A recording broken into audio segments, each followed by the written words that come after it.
একটা গরিব মানুষ আর একটা গরিব মানুষের দুঃখ কষ্ট বোঝে। এই ভিডিওটা দেখেন, রাস্তার পাশ দিয়ে দুটি মেয়ে চলে যাচ্ছিল, ছোট একজন আর বড় একজন, দুজনই বোন।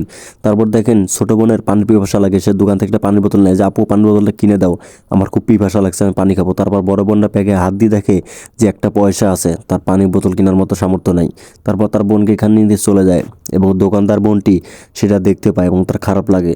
সে ভাবে যে না, আমি দুটা পানির বোতল দিয়ে আসি। তারপর দেখেন সে দুটা পানির বোতল নিয়ে যাইতে ধরে, আর ঠিক ওই দিকে দেখেন যে বাচ্চা দুটো গিয়ে ক্ষুধার্ত, পানির পিপাসা লাগছে। তারপর সে রাস্তার সাইডে বসে যে, তারপরে এই মেয়েটি অর্ধেক রাস্তায় গিয়ে আবার ফেরত আসে যে না, দুইটা পানির বোতল দিয়ে শুধু পানি খাবে, দুই তিনটা কেক দিলে তো হবে, তাই না?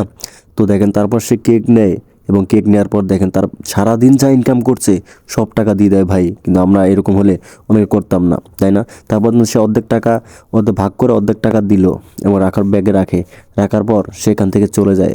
এবং চলে যাওয়ার পর দেখে যে তারা ঘুমায় আছে ওই জায়গায়। ঠিক সে ওখানে চলে যাওয়ার পর পোটলাটা ওইখানে রাখার পর সে ভাবে সে ডাকবো কি না, যদি ডাকি কাঁচা ঘুম ভেঙে যাবে। কারণ তারা হয়তো সারাদিন পরিশ্রম করছে, খায় নাই, এমনিতে ক্ষুধার্ত, তাই না? আবার যদি ডাকি, এগুলো যদি না নেয় আমার কাছ থেকে সাহায্য, তারপরে বোনটি এখান থেকে চলে যায়। ঠিক তখনই এই বড় মেয়েটির ঘুম ভেঙে যায় এবং ছোট বোনকে ডাকে যে আপু ওঠো, তাড়াতাড়ি ওঠো, আমরা এখান থেকে চলে যাব, বোতল টোকাতে হবে, কাজ আছে, নাহলে খাবো কি। তারপর দেখেন ব্যাগটা হাতে নিবে, ঠিক তখনই তারা এই ব্যাগটা বাজে এবং ব্যাগটা বাজার পর দেখে খাবার, চারোদিকে খোঁজে কেউ নেই। তারপর দেখেন ছোট বোনকে একটা কেক দেয়।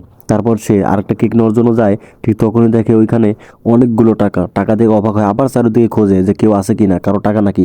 তারপর সে আল্লাহর কাছে শুকরিয়া আদায় করে। তাই বলি ভাই, রাস্তাঘাটে এরকম পথচারী শিশুকে দেখলে অবশ্যই সাহায্য করবেন। ভিডিওটা ভালো লাগলে সর্বোচ্চ শেয়ার করে দিবেন। এরকম ভিডিও দেখে যেন মানুষ